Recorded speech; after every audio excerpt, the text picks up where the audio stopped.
What is going on, boys and girls? Welcome back along to an impromptu, exciting, one-off-the-cuff stream today following the Rugby World Cup. We are being joined by a special guest today, and we're going to be having a look through our team of the season of the Rugby World Cup. If you call it a season, it's sort of a season-ending tournament. We're going to be looking through our best 23 players who we think have been the standouts throughout the tournament, and I thought, what better way than to get everyone else involved as well by coming on, having your say, letting us know if you think you disagree, agree, or anything like that with what we've got on our 23 or at least 15 players for our team of the Rugby World Cup. So, settle in, get yourself comfortable, and let's introduce our guest to the show. You may know him, you may have seen him before, but it is Brett. Welcome back, good sir. How are you going? Yeah, man. Thanks for having me back on. I actually just got a bit of background music right now. I don't want to get your stream copyright or anything, but I think I'll just play a little bit of that. Obviously, really happy boy right now.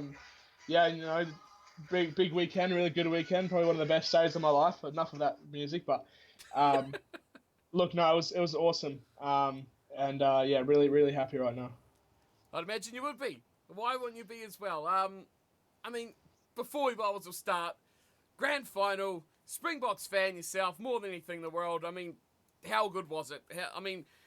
Not everyone knows how good it feels for your country to win a Rugby World Cup. I mean, you've got to feel for the Welsh and the Irish, Yeah. the Scots, all those sort of nations. The Wallabies haven't felt it for a long, long time either. What was it like? So recent, so new. I mean, it's been a long time since anyone but the All Blacks won a World Cup. It must have just been pure elation, surely. Yeah, and not only that, it was sort of I don't think it's actually fully sunk in yet. To be honest, it was a bit of a surreal feeling. Really, it obviously it was pure sort of elation when it happened, but it took a fair while, and it probably still hasn't fully sunk in yet. What it actually means, what it means to South Africa. Probably South Africa needed it probably more than any other country right now with all the issues they're having back there. Obviously, I don't see it on a day to day because I haven't lived in South Africa for a good 7 8 years now, but I do have friends and family over there, and I'm sort of still tuning to what's going on there. And South Africa, they really needed it, and you see the scenes when the Springboks arrived at the O.R. Tambo International Airport in Joburg, just thousands and thousands of people queuing up to just catch a glimpse of Sia Khaleesi, catch a glimpse of that trophy, and I just inspire a new generation of rugby players. And obviously, I was alive for 2007. I was still quite young. I'm not the oldest guy going around, so this is definitely the World Cup where I can fully understand what it means to so many people, and what an achievement it is. And the boys did us extremely proud.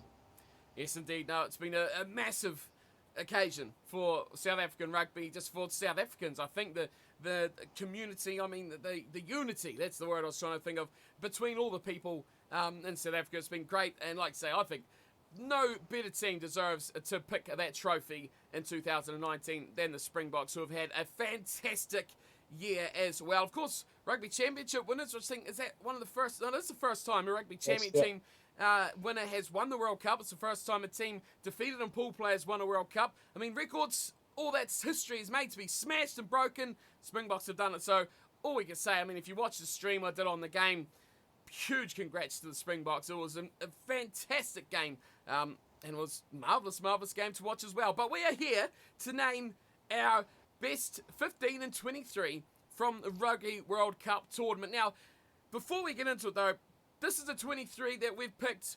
Well, personally, I've picked mine on the whole tournament.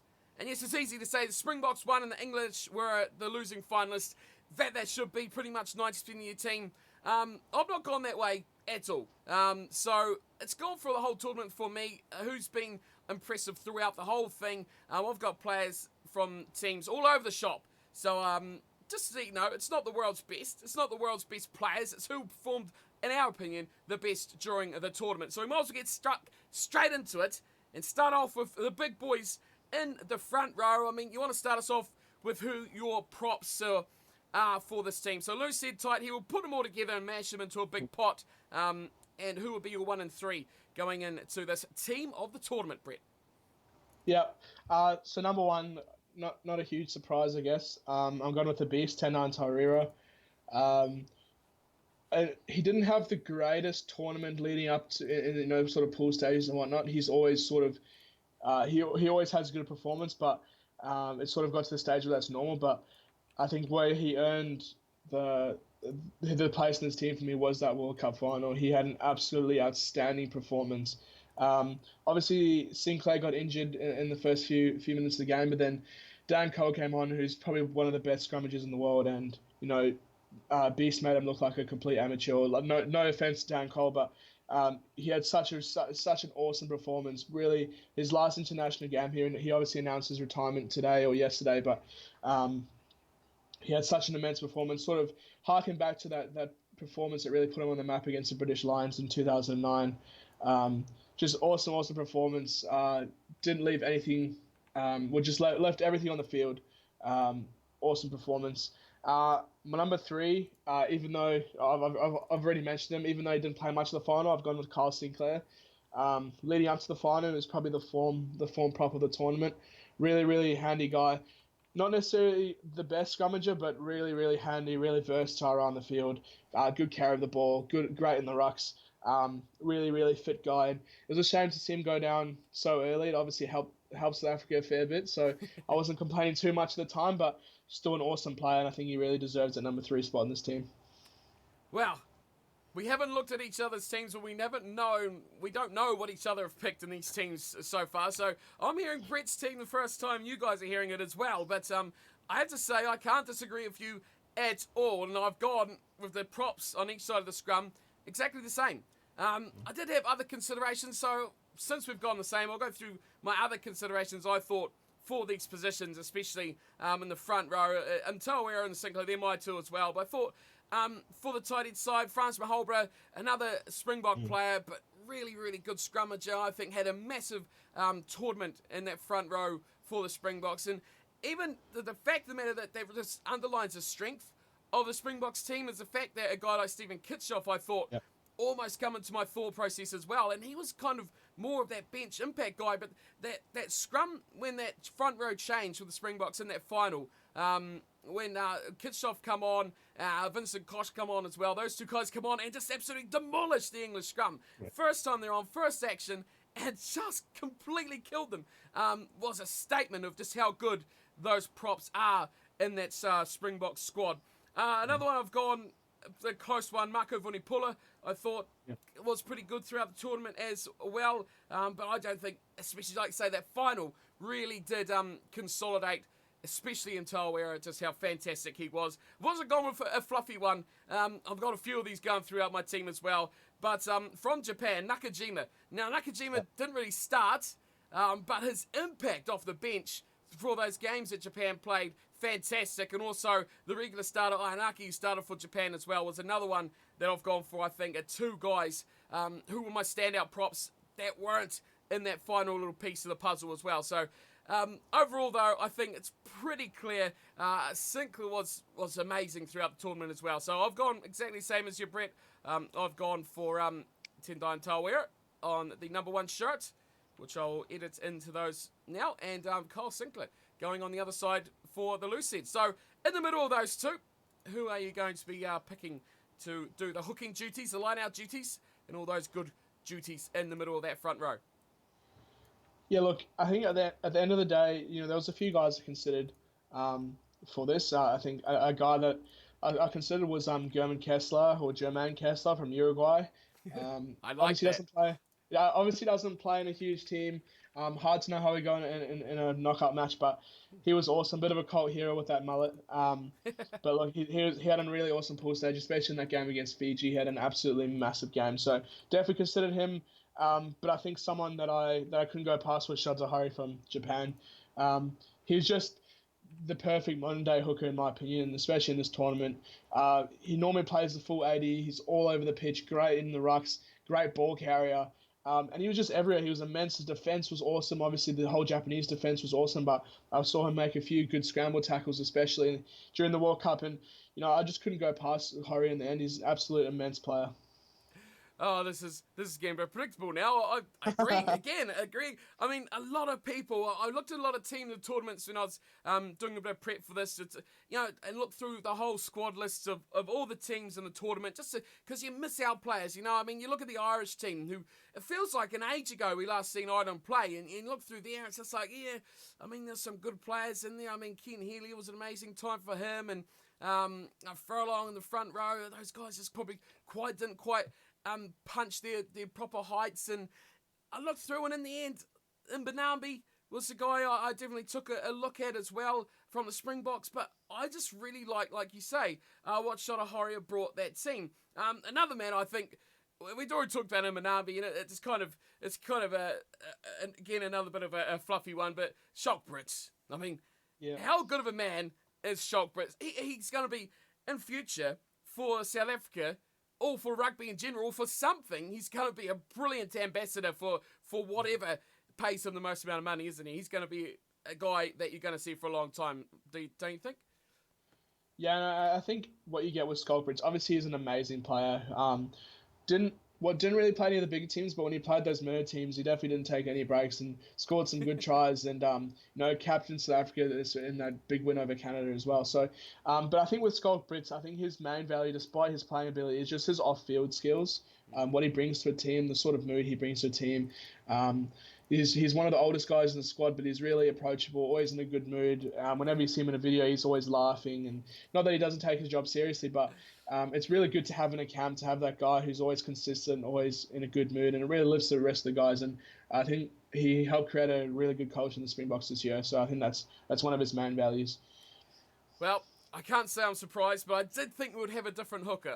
I'm surprised you haven't gone for Mbonambi in there, because a lot of people have put Mbonambi in there in their hooker role. I thought he was good, but I think Shota Horia was a guy who really had a massive impact. I've got a different hooker on the bench, though. We could probably talk about this now briefly. I've gone with Montoya from Argentina. Right. I think his impact was brilliant. I think he left Augustine Creevy in the dust.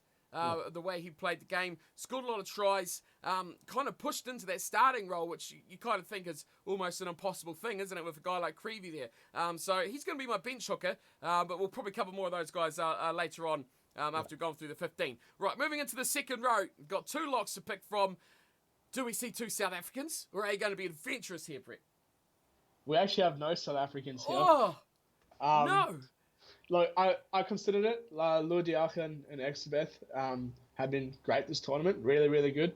But I've actually gone with my number 4 would be Mario Itoje. You can't argue with him. He's probably one of the best players in the world right now. Probably one of the best player with one of the most potentials in world rugby at this point. Really, really immense player. Was great all tournament. Was pretty decent in the final, even though the pack was struggling quite a bit. At my 5, I don't know. You might have him as well. Someone different. Come on. I've gone with Alan Wynne Jones. Yes. From Wales, we got a difference. Yes. So maybe in terms of form, there are better players, but just what he's done for this tournament, he was really solid for Wales. Captained Wales really well. And I've sort of looked at my team, and he'll probably be the captain of this team as well when it's all said and done in the first 15. So.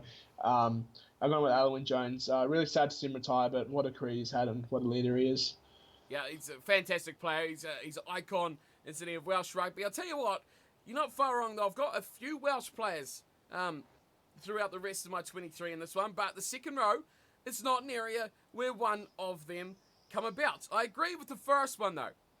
Maro Itoje from England, I mean, probably would go close to being an overall player of the tournament. The impact he had for England, especially in that All Blacks game. He was so dominant in the mauls, in the tackle, around the field. He was just everywhere. You just could not get away from him. He was fantastic throughout. Up there, definitely up there. If you're going to nominate a handful of players for player of the tournament throughout, he would definitely be one of them for sure. But I'm going to shock everyone. I'm going to shock everything, and we're going with someone different. Now, this one is a guy, like we spoke about before, that's easy to forget about, but he is from Ireland, and his name is James Ryan. Yeah. Now, James Ryan had a fantastic Rugby World Cup for Ireland. He was all over the game. He was a strong carrier of the ball, really good at set piece. Obviously, take out that game against the All Blacks where they did get completely whitewashed. But overall, I think for a team that really, I think Ireland struggled, they just never really hit what that expectation was. And I said it a couple of years ago, I thought they had peaked too early. And I continue to think that now it's kind of confirmed how they went throughout the Rugby World Cup. But I think he was a real standout player for them. He's going to be around for quite some time too. I think he's fairly young. He's only 23 years old, which is fantastic. So he's going to be around for a long, long time. And I think he had just a barnstorming time in that second row for the Irish. So imagine him with what they've got, the rest of that back row of those guys, the Standers, the Flyers, who's only 26, the Ruddocks, Omanis.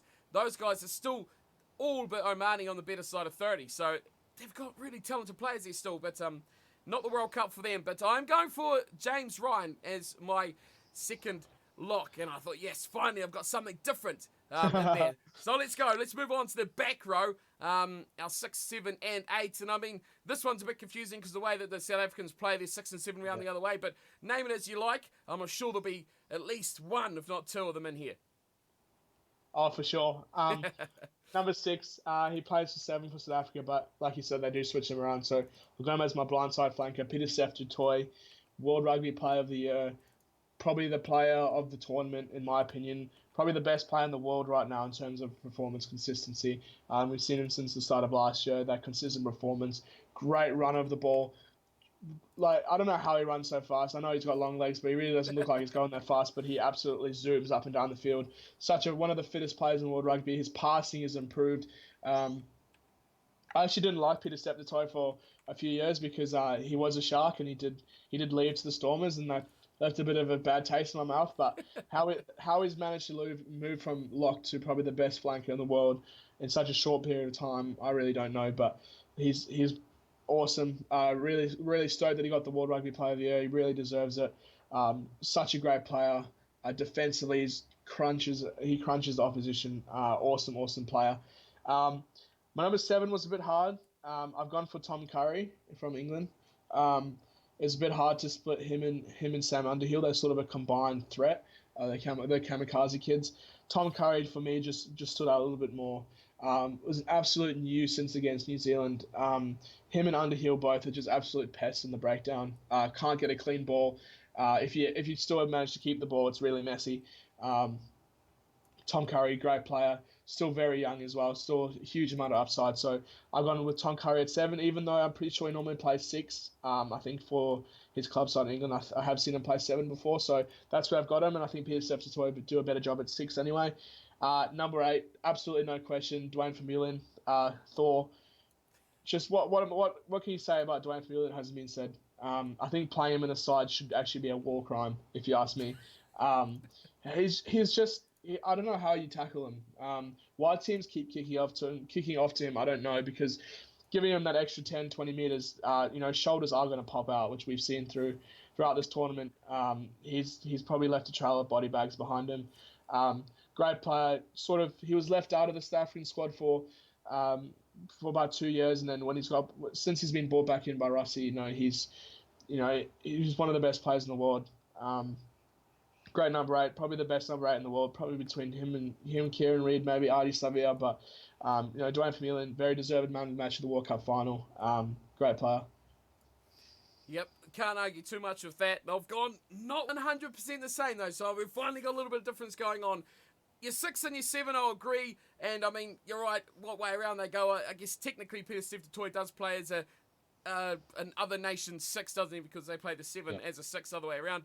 So I'd agree Pieter-Steph du Toit is my 6 as well. I've also got with Tom Curry. I also had an extremely similar conundrum myself when I was trying to pick that. I was like, Underhill's been fantastic, but then Curry's been brilliant. Who fits better with Pieter-Steph du Toit? Do you go one way or the other? Either way, one of them's going to start, one of them's going to go to the bench. I went with Tom Curry as well, but I'll tell you what, before I do my number 8, which is going to be what's different, there is a whole host of guys that were massively considered for this position. So, Wales, Aaron Wainwright, fantastic season at the World Cup. He was a massive part of that Welsh back row. Go forward ball, he was fantastic as well. He was always in the thick of it. He had a great World Cup. Michael Leach for Japan, A valiant leader, exceptional player. He deserves a definite mention. I think Ardie Savea is probably on the few All Blacks that actually really held his head up high and could probably say he was in with a running of getting a good position. A man from nowhere, from Tonga, Zane Capelli, another guy I thought was brilliant, massive on defence, and one of the, again, rare shining lights from a Tongan side. Underhill as well. And of course, how can you forget Captain Fantastic, Sia Khaleesi? Brilliant player. How he doesn't make a team, I don't know. It just goes to show the strength of these sides going around as well. There's more. There's plenty more, though. Don't worry. Pologgi, the Italian. How good was he during the group stages for that Italian side?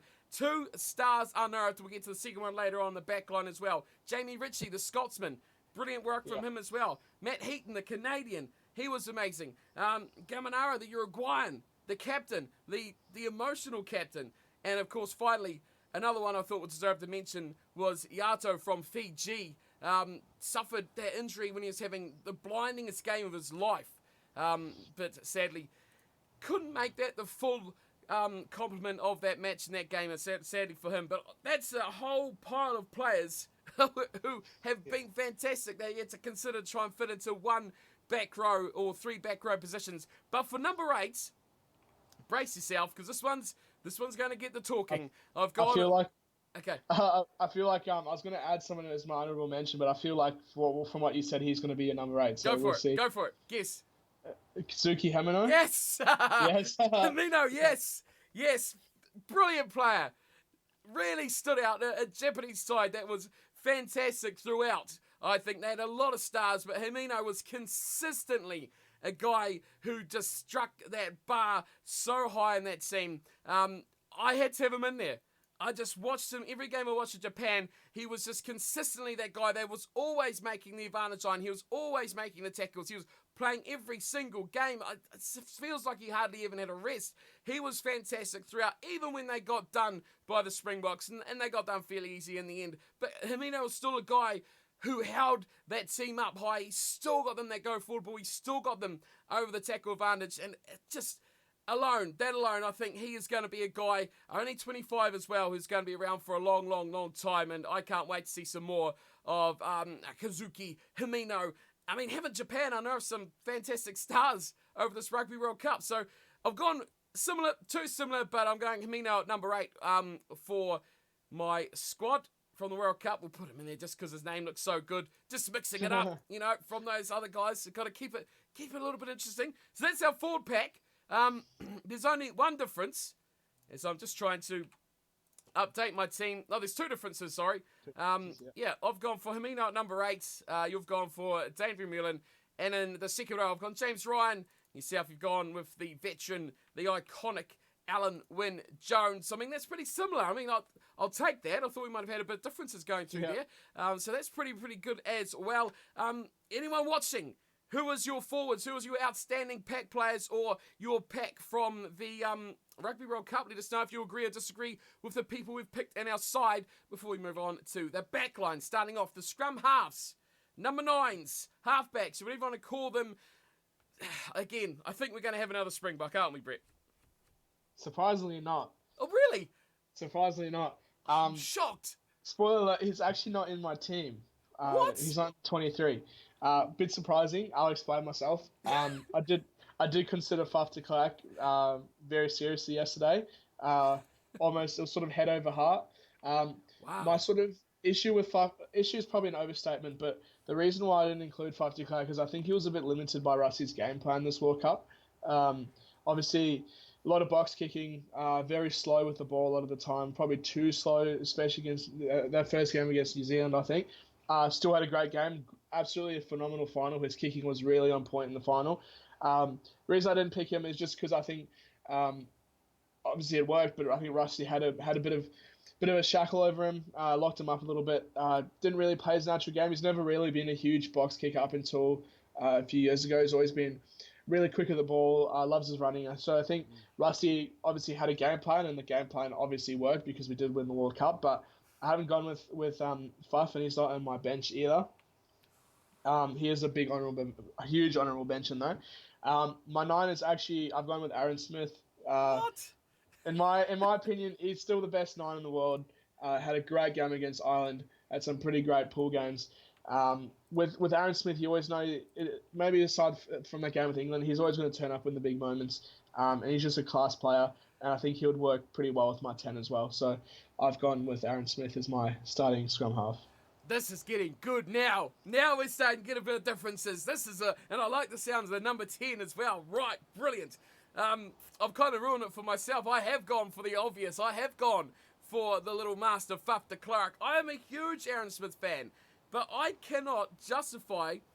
I mean, I go through this whole team, and I have one most likely All Black in this team. The rest of them, I can't name any of them, and none of them stood out enough for me.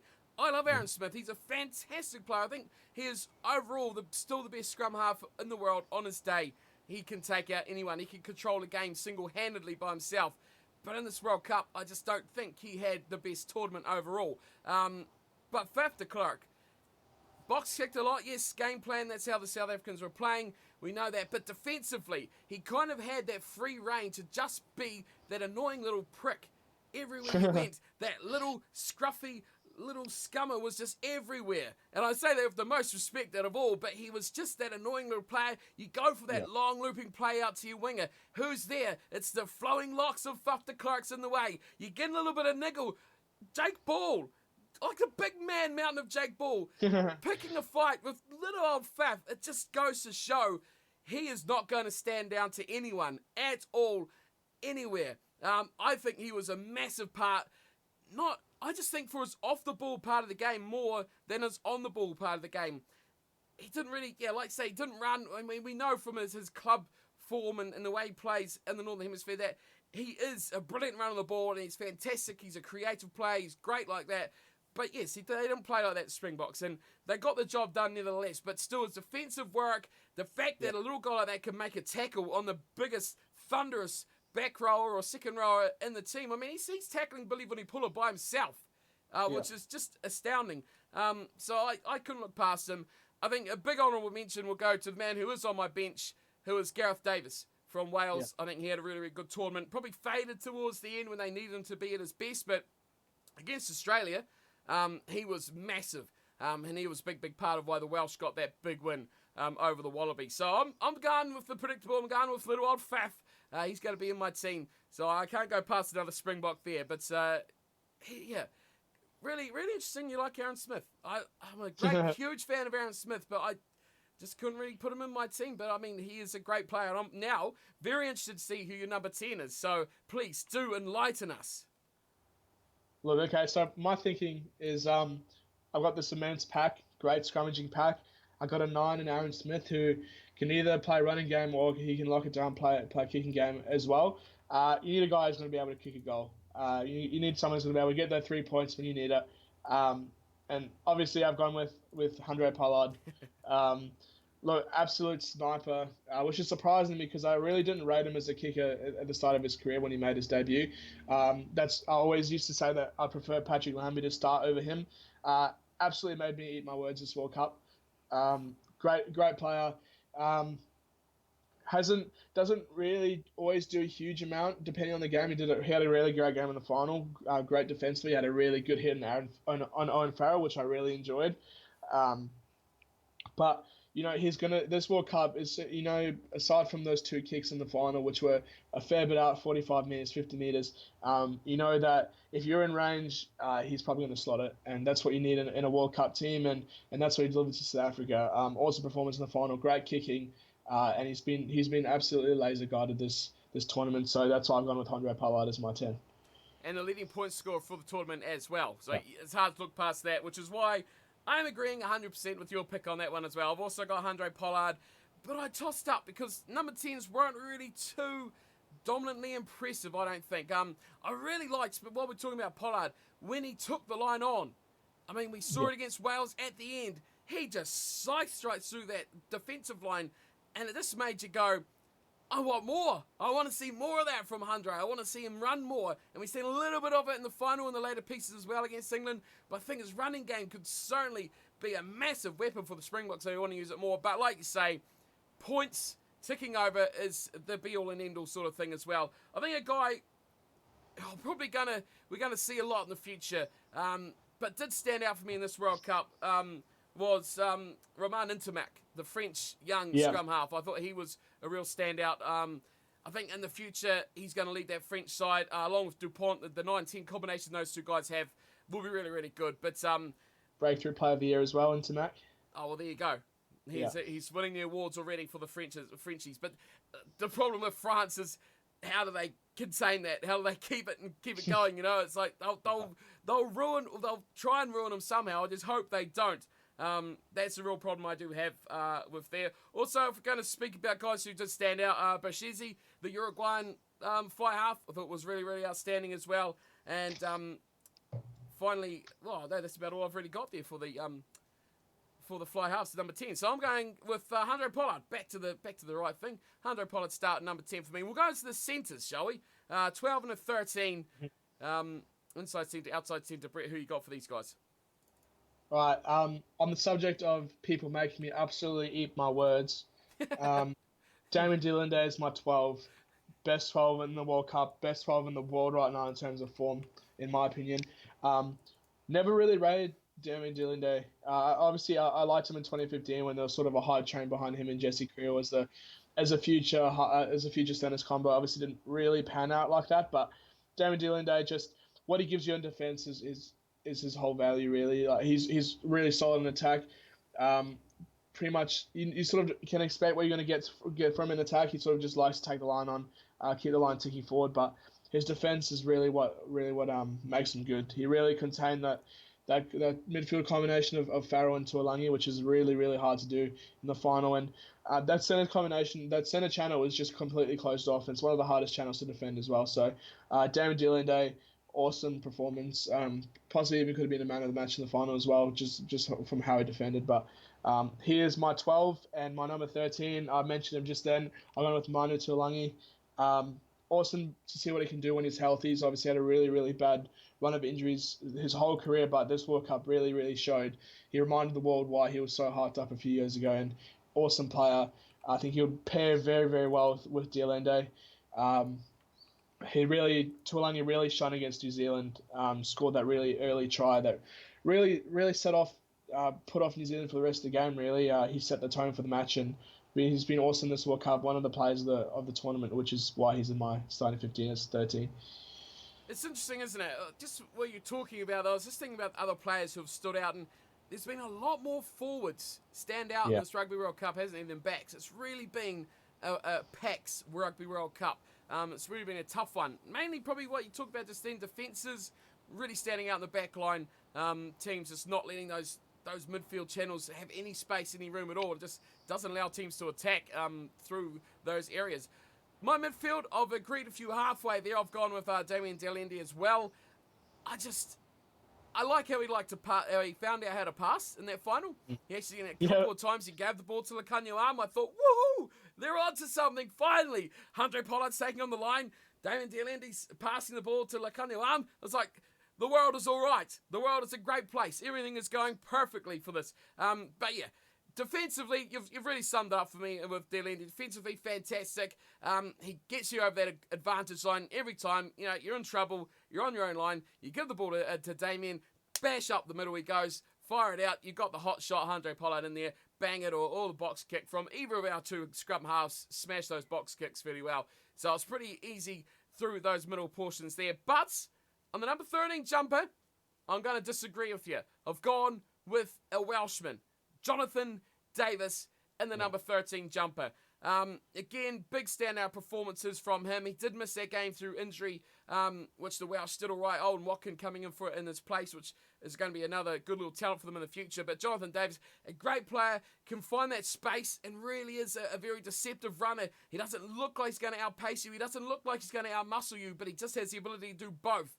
And he can create that gap, and he can get behind defensive lines, and he's a great support player as well. He always finds the guys around him, and a real good team player through the middle of that park. So I really like what I've seen. I think he was undone by having a guy like Hadley Parks, who I don't rate at all inside him, which is unfortunate, but Gatlin seems to like him in that position for the World Cup. But yeah, Jonathan Davis, I think, a fantastic service to Welsh rugby for all these years as well. He's been around forever. And still, he performs at such a high peak level as well. So he's going to be my 13. I'm not sure if I have too many big honourable mentions, and that's what's this thing about, Timothy Lafaele from Japan. Deserves a big honourable mention for me, as his ability to get offloads, almost Sonny Bill Williams-like, to take out two defenders, create that offload to a guy outside when you've got guys like Fukuoka, Matsushima, and or anyone else, Tupou at the back. Those sort of guys, they can do anything with space. So I think he deserves a good mention as well. Oh, and a guy that will be occupying my bench, I think, Gal Fiku from France. That guy is a one-man team destroyer. He can rip teams apart defensively. But I've gone with probably the reliable, consistent, does the job nicely in Jonathan Davis in my number 13 jumper. Do we want to do both wingers at the same time? We'll start with the left side, eh? Let's start with number 11 and we'll follow out the list quite nicely. Who's going to be starting with the 2-1s? Joe Lomu's shirt. Right. I'm just going to say here, Comedy Booker, because so I've got number 11, Makazola Mapimpi. Bit of a cult hero on your channel. Just had an awesome World Cups. I think he's second leading try scorer after Josh Adams, but had an awesome tournament, had a really good final that obviously scored the first try ever for a Rugby World Cup. Well, it's South African Rugby World Cup final. So, which is greatly set up by Lakanyanam as well. But under the high board, he was great all game. I think England looked to target those wingers, and both wingers really performed under that high ball. Just been consistent all tournament. Ever since he played his warm-up game against Japan, I think he scored 3 tries in that game. He's just been absolutely captivating out there. Awesome player. He had an awesome tournament. Nice and simple. You've gone with the original king, Mr. Mapimpi. I love Makazola Mapimpi. He's a great player. I love watching that final. It made me think of where he's come from. And King, the team, the thrashing team, the nobodies, and then he kind of just got away from the Kings. He went to the Sharks, if I'm not mistaken, from there. Yeah. And took off. Just really took off. And to go from that, just making a Super Rugby team, and then a few years later, he is there, a Rugby World Cup winner and a final try scorer as well. Second on the try scoring list as well. We've got disagreement with Manu Tuolangi in the chat there from Sivo. Can't have too many Springboks in there. Sivo's picking Lakanyu Arm over Tuolangi, so there you go.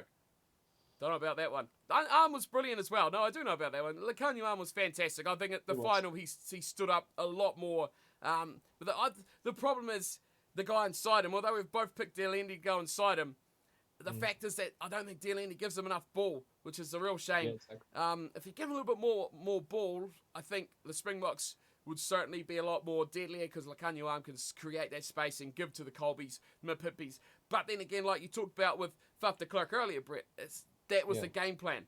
That was the game plan of the Springboks, to box kick, to kick for corners, to territory, and the back line, your job is just to stop everything.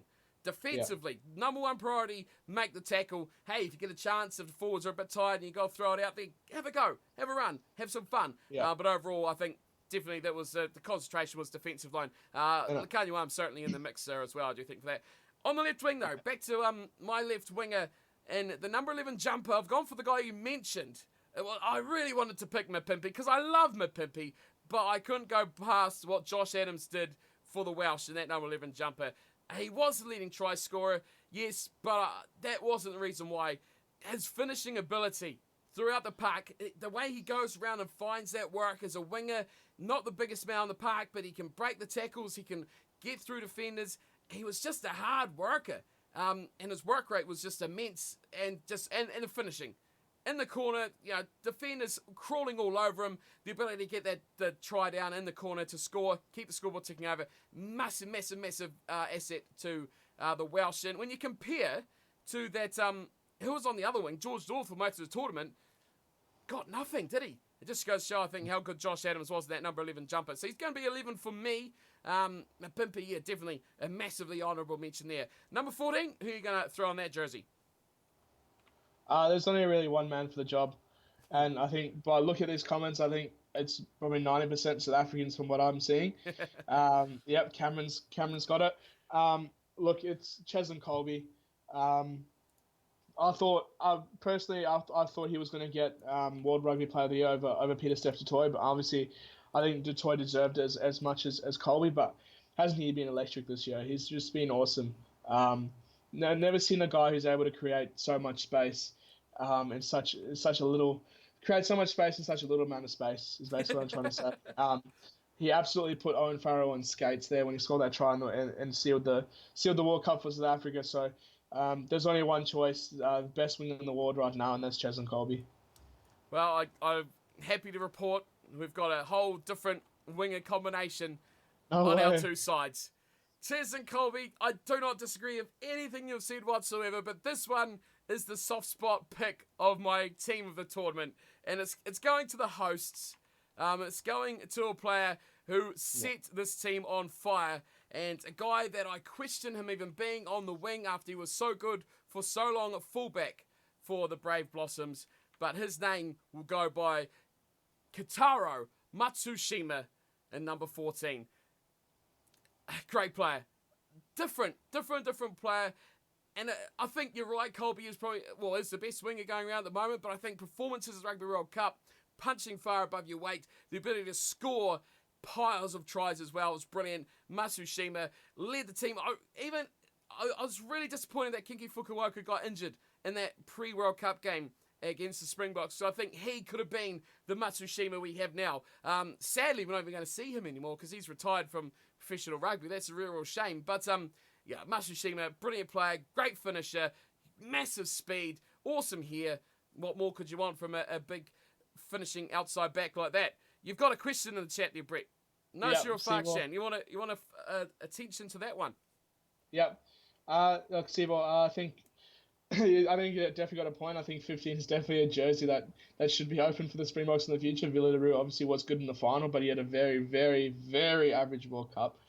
But yeah, no, I'm excited to see what Fussy's here, especially when he gets more game time. Hopefully we have an actual competent Sharks coach in 2020. Now that all the nepotism and stuff in the Sharks is gone with Robert Dupria leaving, I'm excited. Fussy is definitely one of the most exciting players in world rugby. I think there's a few guys in that Sharks team who are, now that the World Cup cycle is over, I think they're going to be really stamping their names on that Springbok jersey, so it's exciting. And yeah, Fussy, definitely a very exciting player, electric, sort of like a Cheslin Colby-esque player, probably a better version than LaRue as well. So, yeah, I'm excited, and I think that's a very good point. I think look to see what comes from Fussy this year, or next year, should I say. It's almost here. Super Rugby, the signing announcements, I know so New Zealand Super Rugby teams were pumping out the signing announcements for next week. So, I mean, World Cup's finished, but we're going to be straight into Super Rugby, pretty much announcing the teams, and bang, straight into it pretty much January within a couple of weeks. Well. What was that? January kickoff next year as well. Oh, January. Oh, so not far away at all. Get a rest. 1 month is all you've got, and then it's back into it. We never sleep here. We never sleep whatsoever. Okay, we've got one player left, Brett. It's number 15. We know it's not going to be Billy LaRue in your side, but who have you gone for to wear that fullback's jumper? Look, the fullbacks were a bit sort of like the fly halves, I guess, but probably even harder. There weren't really many fullbacks that stuck out this World Cup, and then look at the two fullbacks that played in the Rugby World Cup final. Neither of them really had great tournaments, so might disagree with you. I've gone with Beauden Barrett as my 15. He obviously, I still rate him as a better 10 than 15. It's good to see what he does with that extra space he gets at 15, but I definitely still rate him as a better 10. Obviously, his goal kicking does let him down from time to time, but Beauden Barrett had a great World Cup, really electric player. I think him paired with Cheslin Colby, just a combination from absolute hell. Try stopping that defence. Good luck to the opposition fullback because you're going to have your hands full if you're having to play those two at once. I think Liam Williams is pretty good in the pool stages before he got injured. He's been pretty good for Wales over the last few years, but in terms of just a solid player that you can always rely on, he brings a bit of the star factor as well, sells the tickets, keeps the girls happy. So I've gone Beauden Barrett for my 15. Didn't expect that one to come out. Keeps the girls happy. Yeah, it's not Sonnyville Williams. It's all Beauden Barrett. Keeps the girls happy. Oh, goodness me. I will not disagree with you on that one, Brett. I'm going for Beauden Barrett as well, but like you, I had a really tough time. 10 and 15 two such pivotal positions in a World Cup where it was kind of 9-man rugby for a lot of teams kicking, and the fullbacks didn't really stand out as a real surprise for a World Cup where you imagine counter-attacking rugby, kick return rugby would have been massive. You know, the ability of players to shine. We could have seen massive players standing up, but didn't really see it. So I've gone for Beauden Barrett as well. Beauden Barrett fits because if I was playing at 23 here, I wouldn't be picking another fly half because no one really stood out. So you've got the two, you've got Pollard, you've got the Barrett, and of course you've already got that fullback cover, and a guy like Colby can slide back there as well if you needed to. So you got that versatility from the team as well. But yeah, it's kind of the best of the worst, isn't it? Beauden Barrett's a superstar, he's a brilliant player, but yeah, pretty average, I think. I think a Ben Smith would have been a superstar in this Rugby World Cup if he got more game time. That third and fourth playoff game, he played on the wing, but he was phenomenal. And I even looked up the leading try scorers. He was fourth or fifth. He was not far off. Actually, leading try scorer, I think he got 4. Josh Adams got 7, Mapimpi 6, and I think Ben Smith was down on 4. He only played a couple of games, didn't he? He played a couple of minnows, and then he played that bronze final match, and he got that far up, which just goes to show what a brilliant player he was, and I think underutilised in this Rugby World Cup, which is a shame. But I am agreeing with you. Beauden Barrett will be my number 15 as well.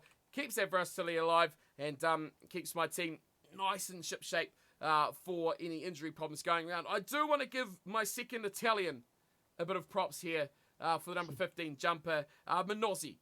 The Italian 15, brilliant. I can't remember his first name, but he was a real standout. Such an elusive little player. And for Italy, to get a couple of guys really standing out there, Matteo Minozzi, that's the one.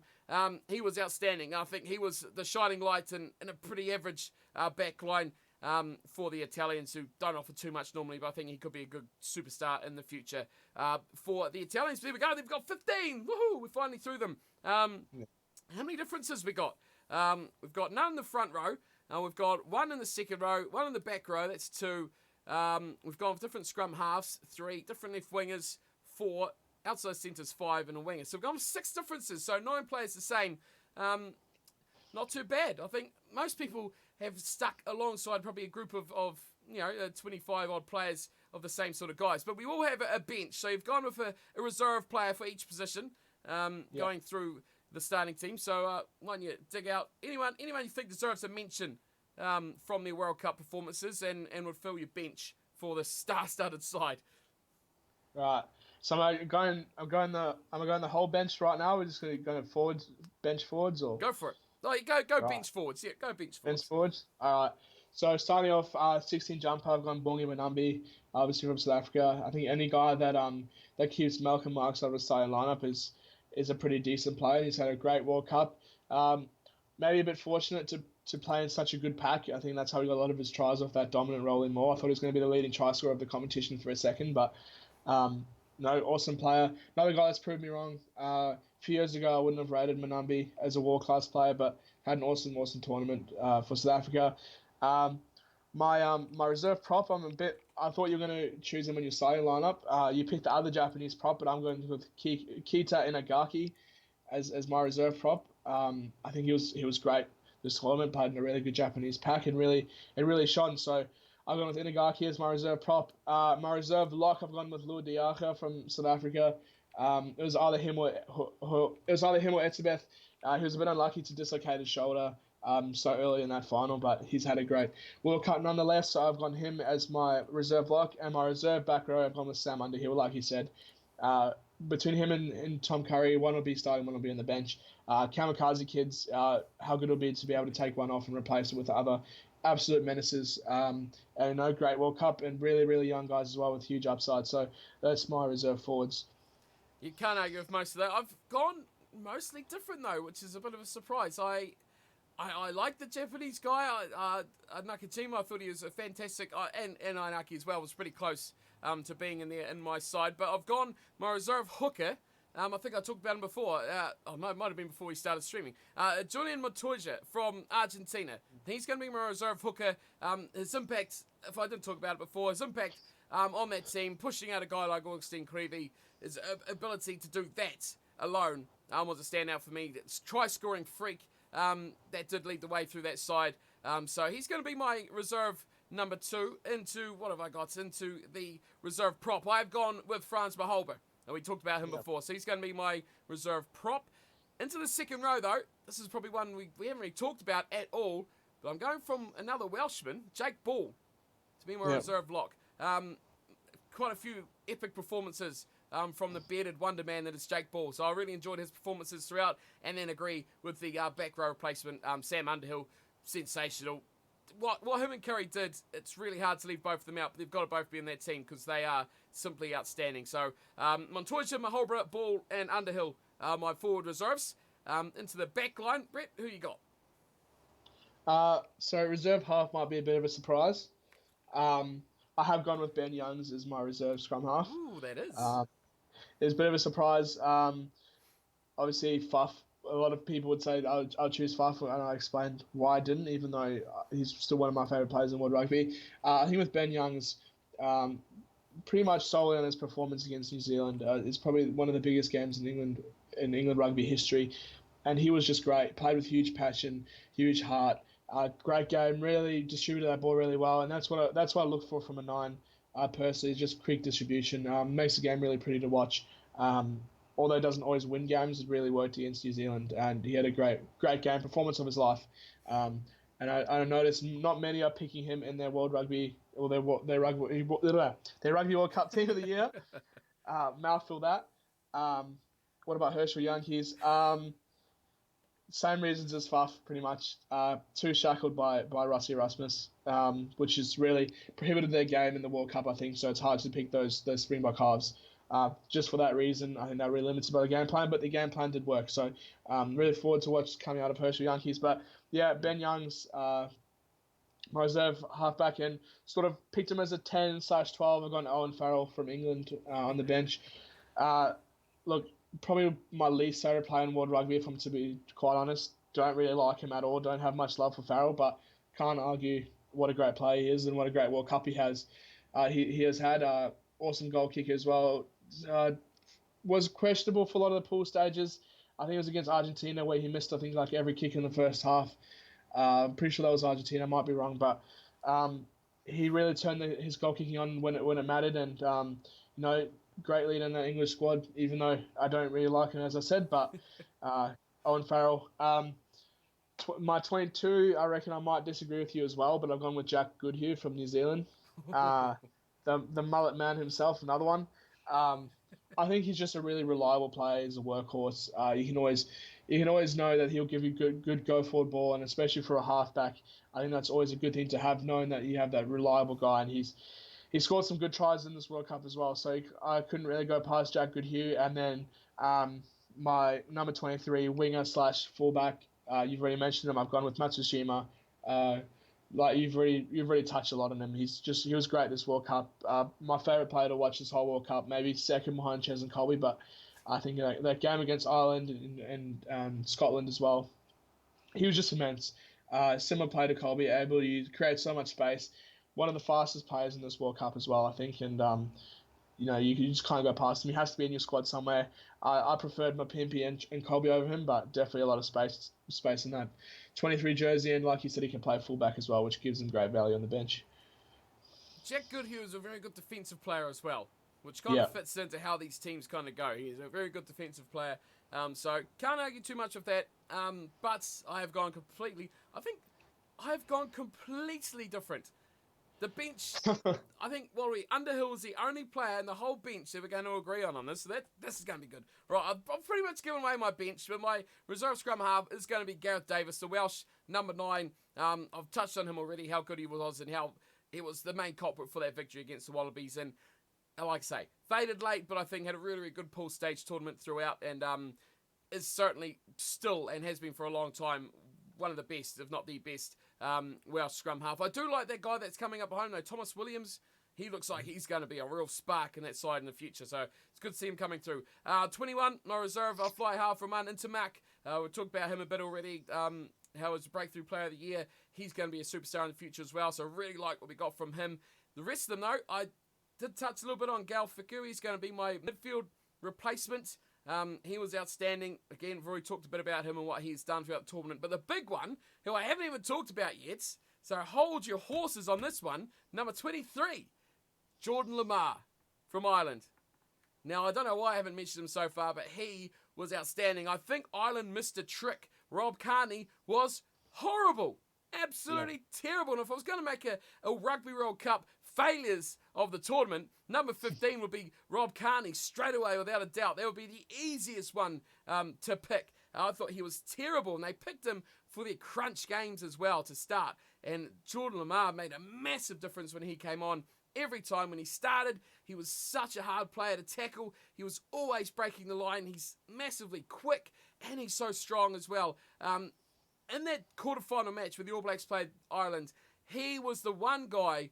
I looked at that team and I went, yep, okay, all right, yep. And I thought, when Jordan Lamar comes on, if this game is close, he can be the guy that will tear this game apart. So he was a real guy that I was watching to change the game. Unfortunately for Ireland, the game was done before he got on the field. So sadly, he didn't have that chance, but definitely deserves a place in this team for me, number 23 for Mr. Jordan Lamar. Don't know if I've got any other honourable mentions. Do you have anyone else you wanted to give a little shout out to from the tournament who thought was a decent standout? Yeah, a few obvious ones. Semi Radradra for Fiji. Great. Hard to pick anyone from Fiji just because they didn't really perform too well in the World Cup. Obviously not making it out of the quarters, losing to Uruguay. But nonetheless, great player. He's been great for Toulon as well. Michael Hooper for Australia. Again, hard to pick anyone from Australia. Even I'm living in Australia right now, but it's even hard to pick anyone from Australia, really. Michael Hooper, I feel, was always solid. Really reliable guy, great in defence, great over the ball. Simon Karevi, I feel like, was good in every game except against England. I was a bit filthy him right now. I had some money on him to score a try against England, and I would have won like $100, but he got like 2 minutes away from scoring, but didn't. So a bit filthy, but Samu had a good World Cup. Unfortunately, he didn't show up against England when it truly mattered. Brodie Retallick as well. Obviously, injuries stopped a lot of his good performances he would have had in the World Cup, but nonetheless, he's one of the best locks in the world still, and I think he really deserves honourable mention. So I think looking at my mentions, I think that's pretty much everyone. Obviously, Josh Adams, honourable mention, but you had him in your squad. And I think that's pretty much it, really. Obviously, there are a lot of players that I probably forgot or had good performances, and let me know if I forgot anyone major. But I think I'll back my squad in a World Cup final, I think. Yeah, certainly. It's a really good squad. There's been a lot of players who have stood out. I'm just looking through my list of other guys that I haven't mentioned so far. I've pretty much mentioned all the forwards I've marked down. You spoke a bit about the Wallabies, so I've failed to mention any of them so far, and deservedly so.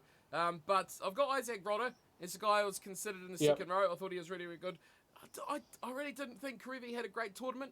He was a guy I thought could have dragged the Wallabies through to a decent finish. But I thought a guy who did drag them through, and I haven't actually written this down at all, was Korobeti on the wing. I thought he was fantastic. He got a lot of rubbish ball and still made stuff happen. So he was really good. I have a few other guys I thought were outstanding.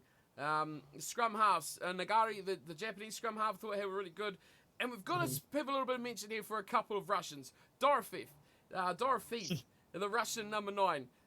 Great little player. I think for Russia, this was an outstanding Rugby World Cup for them. He was great, as was the Georgian number 9. Has a really hard name to say, Lobzan Hansa. He was really good. And the Uruguayan one, Arata. The 3 young guys who really did stand out throughout the tournament. And also alongside him was the Georgian number 10 as well, Absin Hansa. I've probably messed that up completely. But those 2, 9 and 10 combination that I've talked a little bit about already, that these minnow teams have, young, really good 9s and 10s in such pivotal position they can control the game and really actually stand out as they get even better and better. And my second Russian that I want to give a special shout out to was Golonitsky, who right from game 1 was a name that stuck straight in my head throughout the whole tournament. So he was really good. Enjoyed watching the Uruguayans, enjoyed watching the Russians, all those teams. Vasily Artemyev, a legend of rugby, I think. He's going to be another guy who's going to be an ambassador for the game for a long time as well. But so many great players. You could probably pick 10 really, really good squads. So it's possible I am considering at a later date doing a potential top 10 of players who didn't make the finals or didn't make the playoffs of the Rugby World Cup. So teams that lost in the group stage, I think we've already talked about a lot of guys straight away that could certainly fill that team going forward as well. So might be a video or stream coming out later on, and we'll be having a little look at that. But I think we're pretty much done. We've been going on long enough. As always, a short little stream turning into a really, really long one. As always, Brett, you should know what the drill is by now. That's how she rolls. But thanks for joining us. If anyone wants to get a hold of you, where can they find you if they want to abuse your picking of... who was it you got picked on? I've lost it already. Bulls. Tuolangi. Who got picked on? Tuolangi. Yeah, you know, Aaron Smith probably. Probably Ben Youngs as well. Before I go, Cameron Madden, do you think the Blues are going to make the playoffs? No. Flat out. That was short and sweet. I mean, the Blues, their big signing isn't even playing for the Blues this season, are they? They've signed Bowden Barrett and he's going overseas. Why bother? No, they're not making the playoffs. Sorry, Cam Madden. Just flat out no. Don't really need to delve further into that one. We'll but this is Super Rugby World Cup. as we get closer to it. Rugby. I can get flack for Super Rugby in a few months. Just let me enjoy this World Cup victory for now, and then I can start getting flack again. If you want to abuse me, at Brett Hartley 390, I think, on Twitter.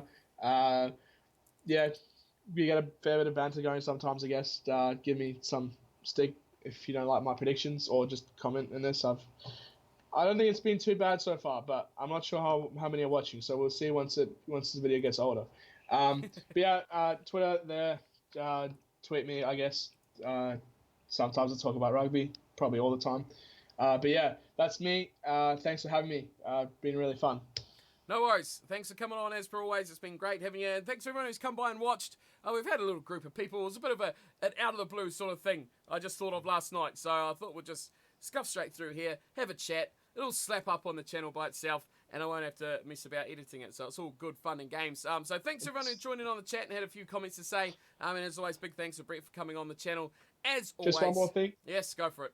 Yeah, sorry. Just once again, congratulations to South Africa, Si Khaleesi. We're really, really proud of you. What you boys have done for rugby, and what you guys have done for South Africa. So, really, really proud supporter here, and it couldn't have been a better tournament for me. So, and thank you for Japan for hosting in such a manner as well. So, just get those things done and said. If anyone from Japan is watching, thank you very much for the way best host the World Cup has ever had. So, thank you to those two groups. I'd agree with you on that, 100%. Yeah, Japan, amazing host. The best thing about it, I mean, we talked about this over the last couple of seasons of Super Rugby, hadn't we? How good the support was whenever they were playing in Japan. Packed stadium, it was buzzing atmosphere, fantastic, and it was just like, that was a constant World Cup every single day, 3-4 games a day, massive packed stadiums, brilliant atmosphere all the time. So it was just amazing. Well done, Japan. Definitely 100% best host of the World Cup tournament so far.